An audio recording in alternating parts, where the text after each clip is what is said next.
Sellers broke under the July 2024 high to negate the breakout from the end of September, but got caught up at pretty much the next demand zone just below it. So, can buyers get back on defense, or is this the beginning of the bear market? My name is Lamont. I've been a full-time trader for 8 years now, part of the ChartGuys team for more than half of that, where I head up our futures room and our small report. In this video, we will cover what to look out for to assess the potential for what we just talked about, whether or not we're going to bounce back or lower lows. So let us get into it here. All right, so starting off with SPY, of course, is what we've been talking about for a long time, right? We care primarily about these two structures, right? It's pretty much sandwiching the July 2024 high. The best case scenario from a defensive perspective would have been for these buyers to hold over this guy. This guy is the demand zone, or the prior demand zone, that is sitting on top of the July 2024 high. And the next best case scenario, if we're going to see a situation where we break back down under the July 2024 high with very little follow through, then the buyer should have looked to defend this guy, which is the demand zone right on the other side of the July 2024 high. Essentially, this is the gateway into all of this sideways trade, and this is the gateway into all of this sideways trade. So considering this move is pretty much straight off of the highs, I mean, it's a pretty orderly sell-off. We've had a lot of rotation on the way down. So that, means two things. The good thing is that, it's not an all-out situation where it's like huge systemic failure and there's like fear everywhere. Instead, you're getting these capital inflows from as capital leaves from one sector, you get inflows into another sector. So again, the good thing about that is that it's not a straight shot down.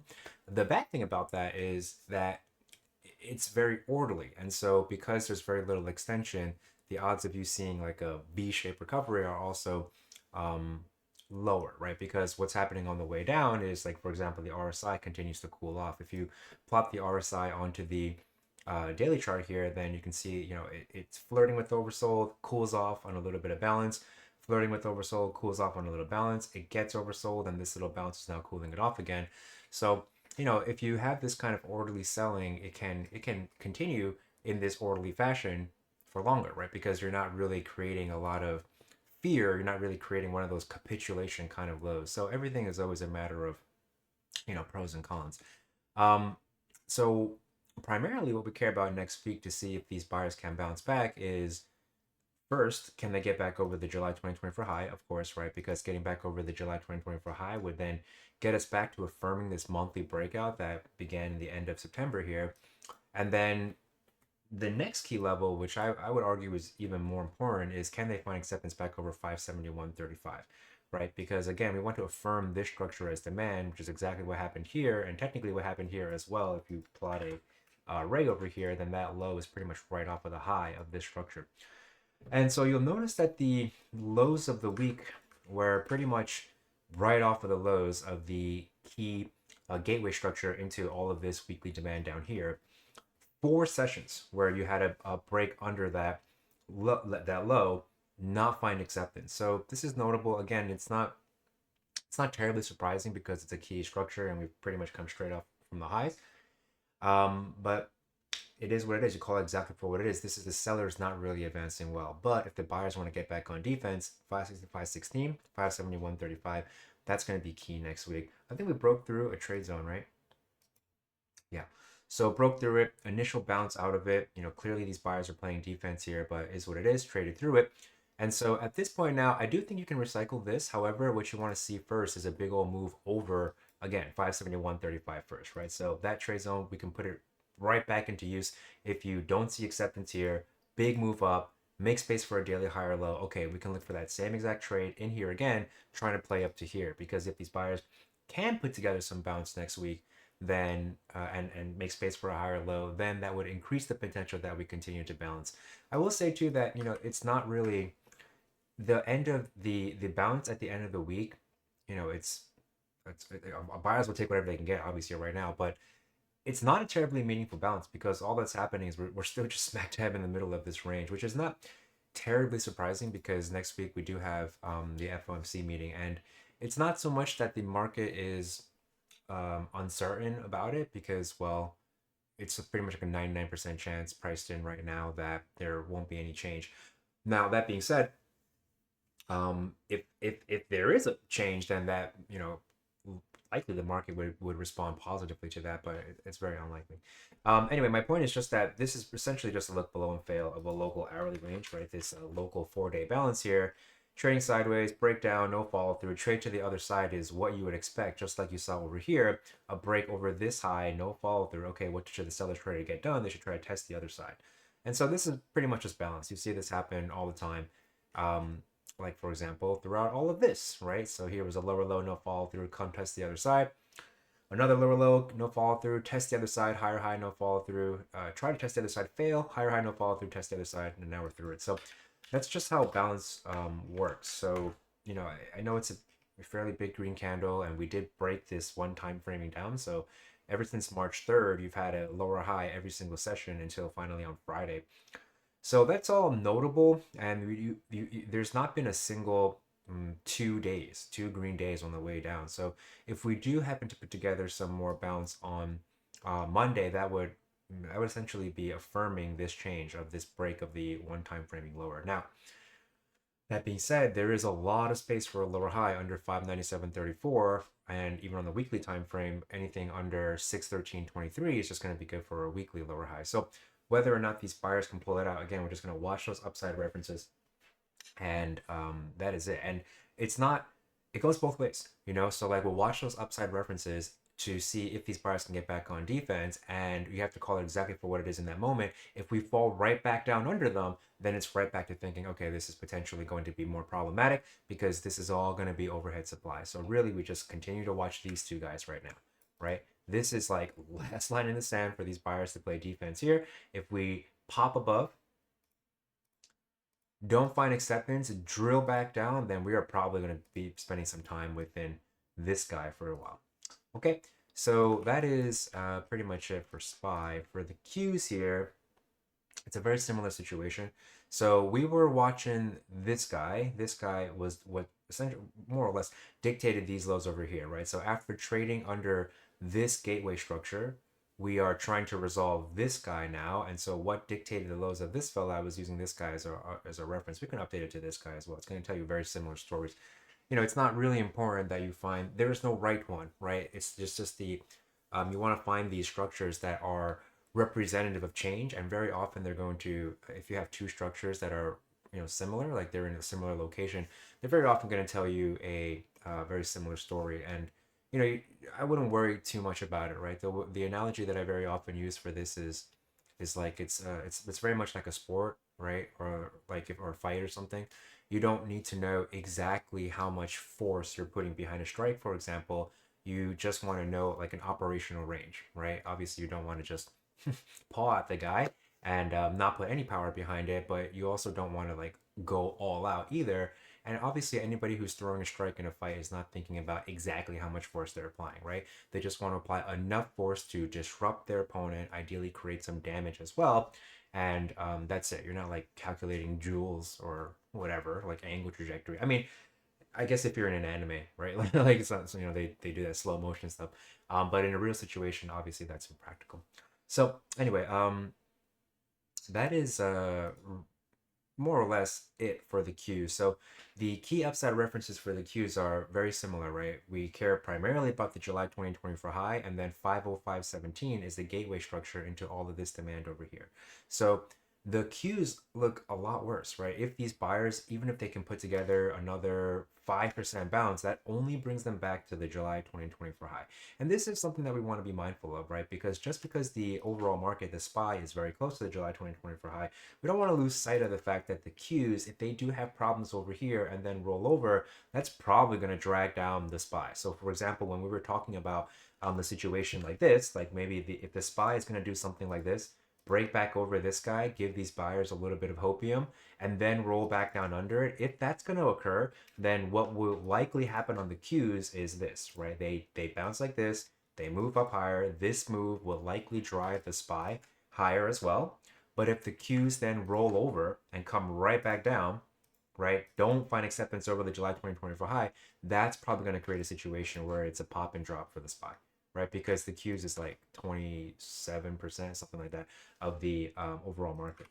Okay, so we want to be very mindful. We want to watch both of these charts because they very often trade hand in hand, right? They pretty much always trade hand in hand because again, it's the Qs are such a huge component. Tech is such a huge component of the overall market. I forget something. Apple is like 10% or something like that of the overall um market SPY. I mean SP 500. Okay, I don't think we did trade zone because I'm not terribly interested in any buys down here because I'm holding off on buys until we either get deeper, get these things really extended. I mean, I'm fine to day trade it, but for bigger picture, I'm fine to day trade it. I'm fine to scale into weakness for retirement accounts and double, increase the amount that we're DCAing as long as we're like extended daily oversold conditions, which we've just bounced out of on Friday. I'm fine with those. But like for intermediate swing trades, right? I'm less inclined to do that kind of a thing because for the short term stuff, you have a lot more control over your risk. For the long term stuff, you're playing the long game, so you don't really care too much about the ups and downs throughout like week to week or whatever. But when you're playing week to day, like a few days or whatnot, that becomes this environment right now is much harder. Right? We're not quite sure what the overall market is going to do when there's a lot of uncertainty with the overall market. Then it becomes a more of a challenging swing trade environment, like intermediate swing trade environment. So I would say, if you're a buyer, you're either waiting for things to get really beaten up and then hit like a high volume area over here, for example, for a potential aggressive buy. There's a lot more value established here at 438.49. And this is also where the back test of this structure, this area here, 438.49, is pretty much the launching pad for this move up, right? This big rip up, back test this area is what made for this major move. So I think either you're being aggressive down here, waiting for some more extension, or you're waiting for these buyers to show and prove a little bit here, create some space for potential daily higher low, and then you're going to use the local daily demand whenever that's established. So let's say we get a move like this, right, off of this guy. Okay, great. Now we can look for a back test play off of this fellow over here, knowing that this demand zone must hold if these buyers want to stay constructive. Something like this, break out again, etc. So that's really it for the Qs. I think if you're a seller, it makes a lot of sense to be looking for like a pop and drop scenario, right? Again, what we're calling, or not what we're calling for, but what we are watching out for the potential of a pop. I mean, over the July 2024 high, or maybe failure, and then roll over. Okay, great. Then we can look for failures to hold above the July 2024 high, hit a sell on the move back down under it, throw our stop over the high, and assume that this is all going to act as supply. Okay, I'll give you the trade zone, like, because there's a lot of space for a lower high, so it would be something like this, very similar to the Bitcoin situation recently, right? Something like this would be very reasonable. And you're pretty much just playing back down to this guy, right? Because if we're going to hold here, bounce out of here, and we're looking for that potential lower high, well, then where should the seller try to get to? They should try to get to where they just came out of. Okay, so that's pretty much it for the Qs. Lots of space for a daily lower high as well. Anything under 513.04 will be good for one. And that is it, my friends.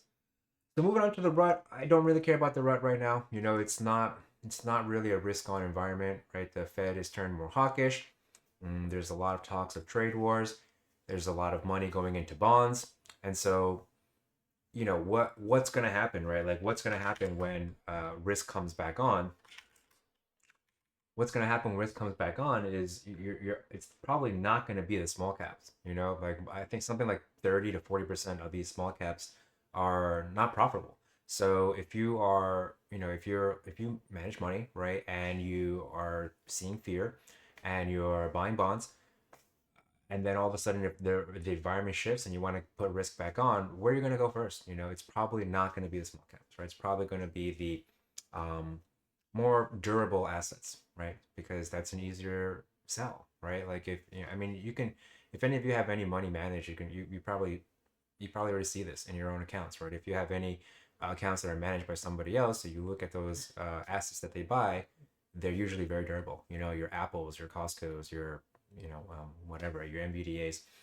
It's not going to be like something, some small cap name that isn't profitable. That just doesn't make a lot of sense.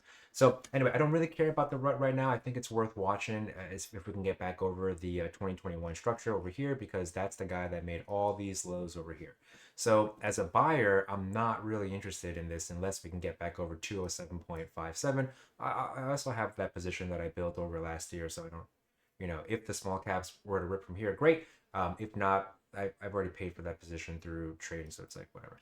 Um, that's where I stand with it, at least. I think if you're a buyer, or you're looking to be a buyer in the near future, I don't really think the small caps are really where you want to be at. That being said, we are seeing a little bit of relative strength here, right? So the rut is practically already at that daily no change level, whereas the SPY, the ES, and the QQQ, they're still very far off. So this is the March 4th low. March 4th low is over here, and you can see we're already flirting with it. In fact, you already had a few sessions try to break over that level and just not find acceptance above it. So I would say if you're going to be a buyer in the rut, you kind of want to be waiting for something like this, higher low play here, and then try to play back to this guy. And I think we have a sell set up here as well. I would not be surprised if an initial move up here were to have problems because this is all a whole bunch of daily overhead supply. Okay, so that is it for the rut here. Moving on to the Dow. So the Dow, I think, also finally broke this trade zone as well, right? We were looking for that sell there, but yes. No, that's not the one that we were using. We were using this guy, right? So this guy worked once over here, this guy worked once over here. I said I think it would be reasonable to be trying it again, looking for this further balance here. Obviously, that didn't work out this time. We call it exactly for what it is. They're not always going to be winners. In fact, when the environment shifts, you should get used to things changing. Like when I was just starting out, or like getting in the swing of things, and one thing I realized is like once if you have like a stable that swings on, and then like one by one they start getting stopped out, the environment is probably changing, and so you don't want to keep hammering things in exactly the same way. You want to wait for the market to kind of settle a little bit, find its footing, and wait for some clarity, and then get back to business. It's good to be able to do nothing, right? Like you don't have to be a buyer all the time, you don't have to be a seller all the time. It's fine to just do nothing. In fact, most of the time doing nothing is the right thing to do, right? Like imagine if you filled up your entire schedule with just stuff all the time, right? You would have no rest, you'd have no reprieve, you'd probably burn yourself out and be dead within few months, right? Depending on how resilient you are, I guess. Anyway, so let's see here. Let me zoom out a little bit here and take a gander. By the way, everybody is really just looking for higher time frame, higher lows. Like the SPY is just looking for a higher low. Anything over 5, 10, 27 is going to be good for one. The Q, same dealio. Anything over 423.45 is going to be good for one. And then even the rut technically is still trying to defend this monthly higher low here at 196.70. Again, anything above that will be good for one. So the Dow is similar, right? Where you're just looking for a potential monthly higher low. Anything over, there's a little rinky-dink one here. I wouldn't fault you if you're defaulting this one, but anything over 384.93 is good for a monthly higher low, even over this little rinky-dink guy. And on the monthly time frame, we get a little bit more clarity here, right? You can see how this is really the last area where there was any bit of monthly sideways. And so I would say that as long as you're holding over 401, this guy over here, then on the monthly time frame, we are still constructive. So that is really it. There's a lot of space for a lower high now in the Dow. I would not be surprised if we were to bounce, rally in the next coming weeks or so. I would not be surprised if, the sellers look to step in to defend this area of supply. Okay, so that's really it. I don't really care to set up the sell, honestly, on the Dow. The Dow is like the mega caps or whatever, so I would prefer to pick on like the rut, right? That's why, again, we're like interested in a potential sell if we were to come back into this area. Honestly, even if we were to pop and drop at 217.60, I would be open to a sell on a pass back under that level as well. But this is like the more clear setup, in my opinion, the more conservative setup. So that's pretty much it for the Dow. Just a for me, it's just going to be a wait and see kind of a scenario. And if you are a buyer in the Dow, you're waiting to be a buyer in the Dow, this is a situation where you just want to recapture this guy, right? This guy is will contain this low over here, contain these lows over here. You want to see a lot of follow through over 421.08, and then ideally create some demand down here first, right? That would be even better if you were to first establish some demand down here, big old follow through over 421.08, then look for a backtest play to affirm this structure as demand again, and of course you would have some demand down here to be playing off of as well, so you run your stop under there. So wait and see for the Dow for me. Moving on to the dollar here. So the dollar, I would not change this trade zone. I think it's totally reasonable. We pop and dropped over all of this balance. So this is essentially now a look above and fail. When you get a look above and fail, just like this was a look below and fail under this low, just like this was a look below and fail under this low, what should happen? You should try to test the highs of the range, just like over here. You should try to test the highs of the range. The opposite is true now, right? So this is essentially a look above and fail, and now this is so much follow through that we would anticipate a potential lower high here, and so I would continue to just look for this setup. It's pretty much, it's almost the same setup as this, almost, right? Over here we were just looking to pick a bottom. Over here you're looking for a lower high, but the concept is very similar. We just care about this guy and this guy. These guys have contained all this balance for years now, and so if we're going to continue to do this, the play should be exactly, there's no reason to do anything differently. So that's pretty much it for the dollar. Moving on to NVDA, so decent old bounce right now, but I still would not be surprised if we were to come back down and test this area. It looks very, very similar to Microsoft, which has been going sideways for quite some time, back to testing this key structure. I mean, you know, they look very, very similar, right? NVDA, a little bit of relative strength, sure, but you have this kind of initial rip up, and then a retracement, and then sideways, and for Microsoft, that would be like this guy, right? Initial rip up, right? And then essentially trade sideways. So this like little mound guy. Rip up, higher high, whatever, trade sideways, right? No follow through on that higher high.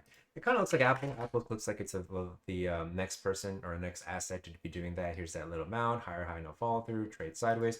So we can pretty much watch Microsoft, I think, for some clues, right? If Microsoft can continue to hold over this guy, 384.30, no later than 371-ish, then I would say the odds of NVDA holding strong here and, you know, not breaking through this guy would improve. I would say it's the same thing for Apple here. If Microsoft can hold that level, then I would say we're probably okay to defend 192.98 and even maybe 213.82. But anyway, for NVDA, I personally would just still prefer it down here. It did not get daily oversold. It has not gotten daily oversold. I think they have an event coming soon where they like feature new tech, so that might be a potential catalyst in the short term, I think.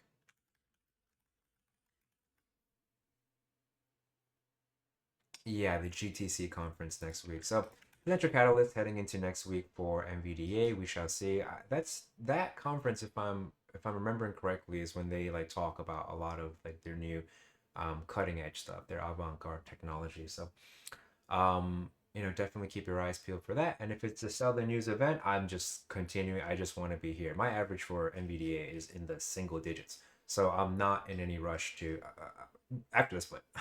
It's in the single digits, so I'm not in any rush to add to this, and I'm just, you know, happy to be conservative and, you know, trade around that core. I just sell premium around it.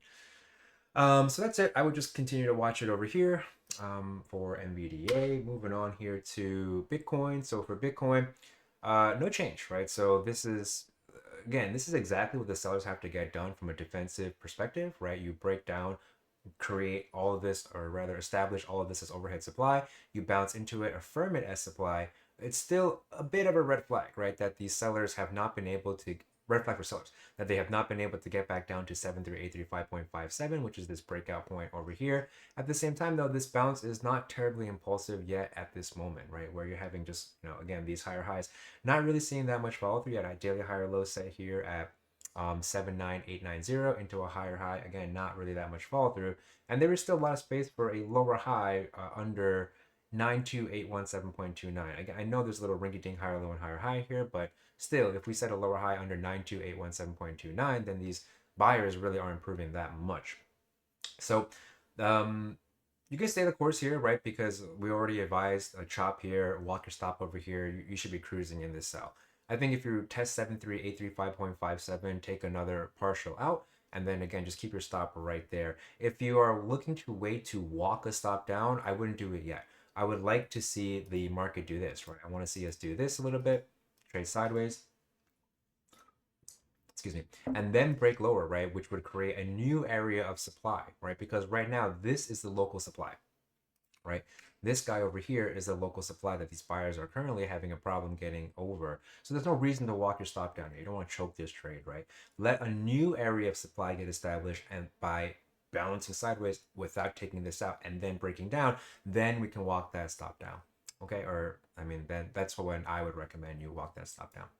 Okay, so for example, if you were a seller here, your stop is over here, and you wait for this sideways, you don't move that stop at all until this breakdown occurs. Okay, now you can walk your stop up to above this structure. Okay, so anyway, that's how I suggest it, because there have just been so many times where I just choke the trade, where I walk the stop too soon, get taken out, and then it continues to work, and it's one of the more frustrating experiences. It's not to say that doing it this way is going to prevent that from happening all the time, but it reduces the potential for that to occur. Right? Basically, you should let the market give you a reason to walk a stop down, a legitimate reason where there's clearly been either supply and breakdown or demand and breakout. Okay, that is really it. And then I think Ethereum was also a bust, right? Let me see here. Nope, it was over. That's weird. I could have swore there was something here, but it's very weird. In the right. Either way, I'm fairly confident we were playing off of this guy over here. There was an initial bounce out of the trade zone, but you get caught up right at this supply. This is exactly what I'm talking about, right? Like this is a very orderly selling, right? Like if you were to be a seller here, right? You see this breakdown. Let's say you saw this lower high get set here. If you were to walk it down to here, this would take you out and then it would continue to move. Whereas instead, if you waited for this sideways range to break down, okay, great, you make this lower low here under this low, fine. Now you walk it down to here. Then when you make this new low under this low, fine, you can walk it down to here. When you make this low under this low, fine, you walk it down to here, right? So it's essentially Darvas boxes, right? Like that's Darvas box theory, right? If you just Google Darvas box, that's essentially the concept of Darvas boxes. I don't actually, I would have thought there'd be an image. Okay, that's surprising. Clearly, I've already been here. There we go. Right? It's like this kind of a concept, So because what does the market do? The market only does two things. It only balances and trends. And so if you know that it is balancing, you wait for it to then create some trend before you walk that stop up or down, depending on what it is.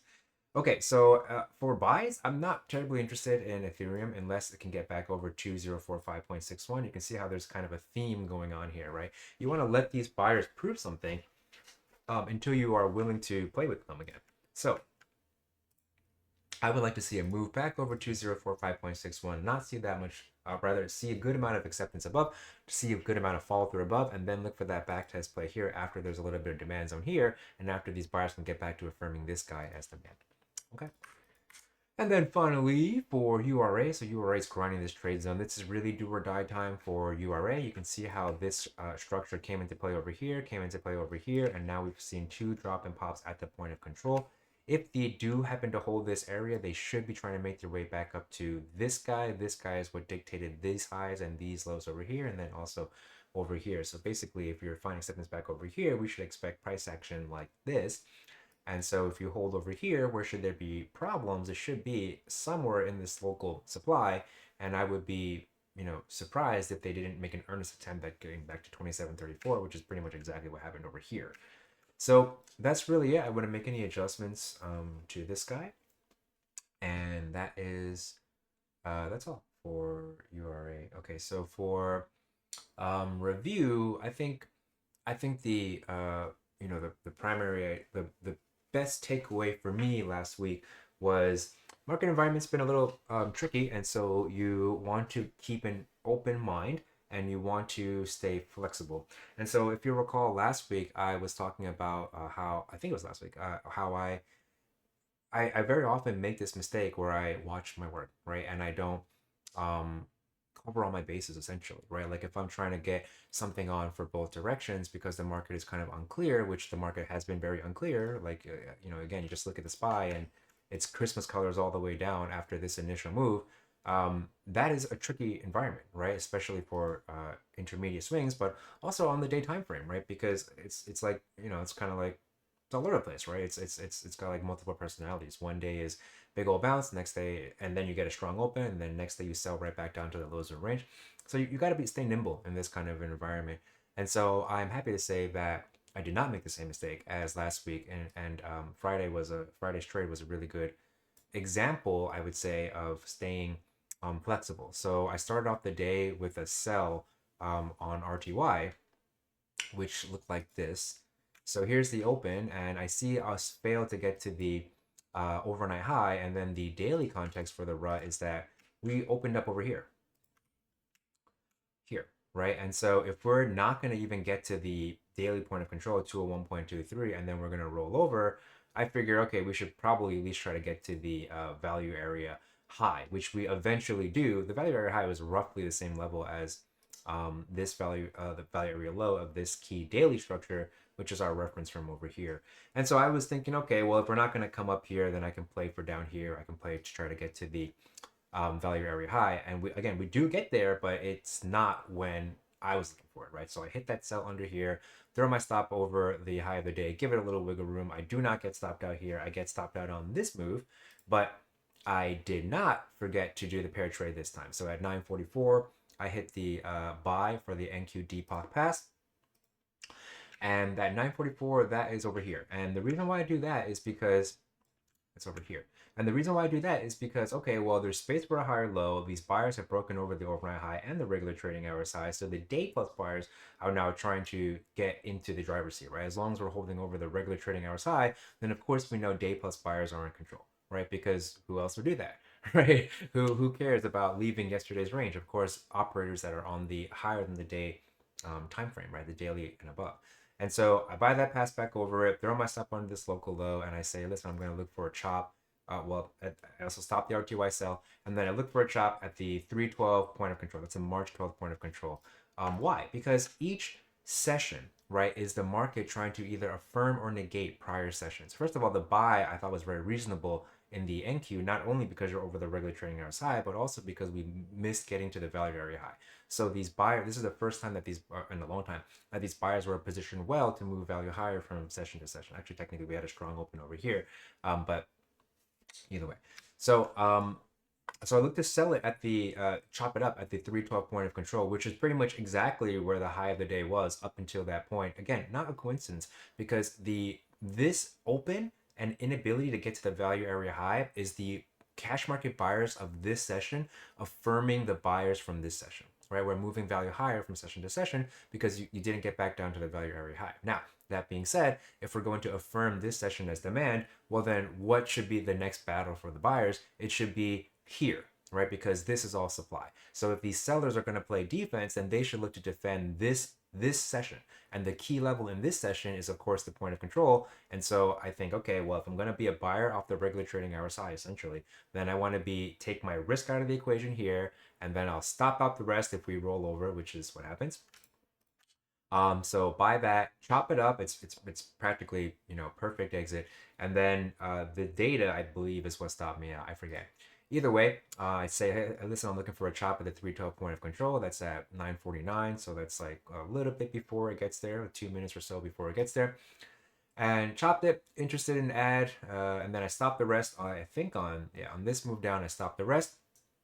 But again, we're staying flexible, we're staying nimble. And at this point in time, the sectors, the major sectors, I should say, they were just looking for 15-minute higher lows, right? In the beginning of the session, during this retracement, we're just looking for 15-minute higher lows. And the XLV had made a new low. So it broke under the prior session's low, did not see follow through, and then ripped over the value area high, making a lot of space to defend against the point of control of the prior session. And the XLF was actually even stronger, right? You open up here, you don't see acceptance below the value area high, you make a lot of space for a higher low. So I think, okay, let me shift gears here, right? Because if the XLF and the XLV are going to be strong, then you very likely will have ES is likely to be strong as well, right? And so the NQ was looking a little bit muddier at that time. If I remember correctly, I believe there were like, some Fang T were not going around from the open anymore. So I figured, all right, let me switch gears here, and I'll do the ES. And Trent beat me to it. Great trader in our room, Trent. He's quite literally the trend, so you just always want to go with him. That's why I just say, yep, me too. Not really, but that's a yeah. So I did the same thing. Thank you, Trent. Saved me from having to type it out. I can just write ditto. And deval missed? No, that wasn't a that's a typo. It was just I just did the pass back over the deval, which was over here, right? So this was the data reaction, and then the move back over.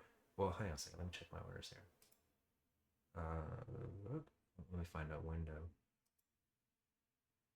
Yep. Okay. Let me just. Oops. Yeah, that was 5576.5. So that's just the pass back over the deval pretty much.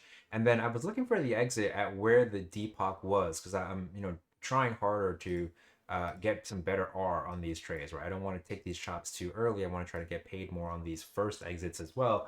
And so because I've changed the strategy a bit, I don't front load as much anymore, and I'm really trying to practice adding to these trades. But that was my logic. And so we actually failed to get to the development point of control, and then it prints lower. So I think, okay, well, that might be problematic. And so I just took an exit at the pass back under it. That was like, I don't know, like 1.2 R or something like that. And then let me just see here.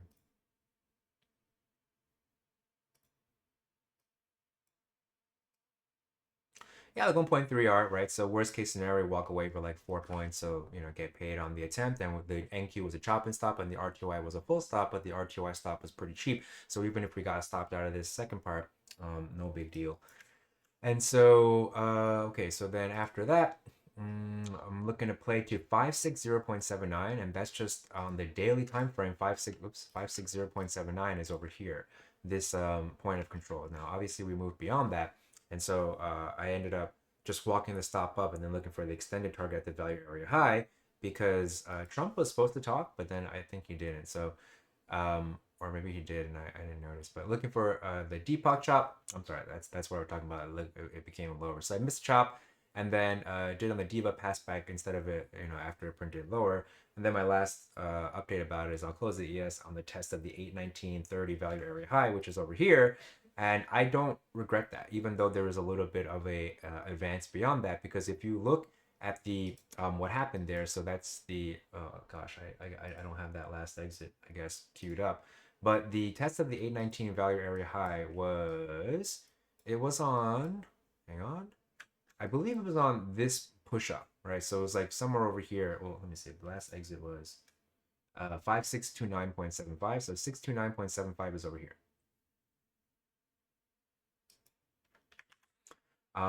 And so, okay, do you get a little bit more of a move higher? Yeah, sure. You could have got, I guess, if you were somehow perfect, could have got another 20 points or so, which is obviously great. It would have been great. But look at how much time you spend here. There's clearly a battle for this level here. And so, you know what? A better way of visualizing this is just going into here. So let's see. Oops, I gotta sync that value area high onto all time frames. 1 second here.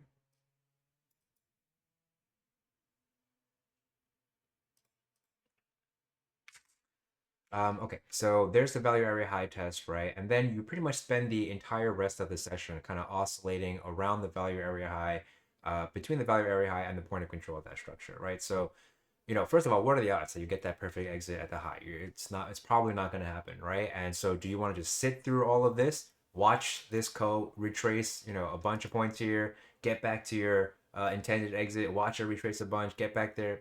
Why do that, right? So for me, I'm very happy with that exit, and I didn't really get any opportunities to add because, well, honestly, I just slept on it. To be completely honest, I just started doing other stuff, and I lost my attention. But I think that's fine, and I got to trade ESNQ and RTOI, so the whole triplets. I don't really trade the Dow YM. And so, yeah, that again, the primary idea for me is that in this kind of a market, when there's a lot of back and forth, a lot of rotation, you just want to stay as nimble as you can, and ideally work those pair trades, right? So yeah, I'm very happy to have made that adjustment and not have to report a shameful review 2 weeks in a row. So that is pretty much it. So if you are interested in learning the ropes, right, trading along, with us in a community with great traders like Trent, and we got a bunch of good guys in the group, David, Mark and Storm and Yasser, Healy, Ryan. We're always in there every day helping each other improve. If you're interested in that, check out our community. Links in the description below. If you're interested in Swing Report, which is just 2 novel ideas sent to your inbox every day, setups very similar to the ones that we do for these public videos. Any trades that I take, I will post updates. Same thing with Dan. Any trades that he takes, he'll post updates, or the Dan update every single week. And that's pretty much it. So appreciate you guys sharing some of your time and energy with me. If you wouldn't mind hitting us with a like and subscribe, that would help us out a lot. Costs you nothing, lets us know to keep making content like this. And that's it for real now. So again, appreciate y'all sharing some of your time and energy with me. Hope you enjoy the rest of your weekend, and I hope to see y'all next time. Farewell.